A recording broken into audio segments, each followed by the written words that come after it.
Broad pack پر برفانی تودہ گرنے کے بعد پاک فوج کے سرچ آپریشن میں لاپتہ 10 میں سے 7 غیر ملکی کوہ پیماؤں کے جسد خاکی برآمد کر لیے گئے۔ پاکستان آرمی ایوی ایشن نے 7 کوہ پیماؤں کے جسد خاکی اور امریکی خاتون کوہ پیما کی جزوی باقیات اسکردو منتقل کر دیں۔ لاپتہ کوہ پیماؤں میں امریکہ، چین، نیپال، عمان اور پاکستان سے تعلق رکھنے والے کوہ پیما شامل تھے۔ اسکردو میں سول و عسکری حکام، سفارتی نمائندوں اور ضلع انتظامیہ نے جاں بحق کوہ پیماؤں کو خراج عقیدت پیش کیا۔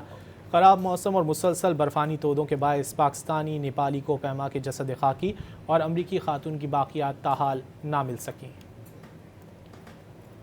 براڈ پیک پر برفانی تودہ گرنے کے بعد پاک فوج کے سرچ آپریشن میں لاپتہ 10 میں سے 7 غیر ملکی کوہ پیماؤں کے جسد خاکی برآمد کر لیے گئے۔ پاکستان آرمی ایوی ایشن نے 7 کوہ پیماؤں کے جسد خاکی اور امریکی خاتون کوہ پیما کی جزوی باقیات اسکردو منتقل کر دیں۔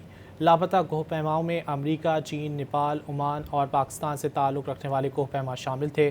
اسکردو میں سول و عسکری حکام، سفارتی نمائندوں اور ضلع انتظامیہ نے جاں بحق کوہ پیماؤں کو خراج عقیدت پیش کیا۔ خراب موسم اور مسلسل برفانی تودوں کے باعث پاکستانی، نیپالی کوہ پیما کے جسد خاکی اور امریکی خاتون کی باقیات تاحال نہ مل سکیں۔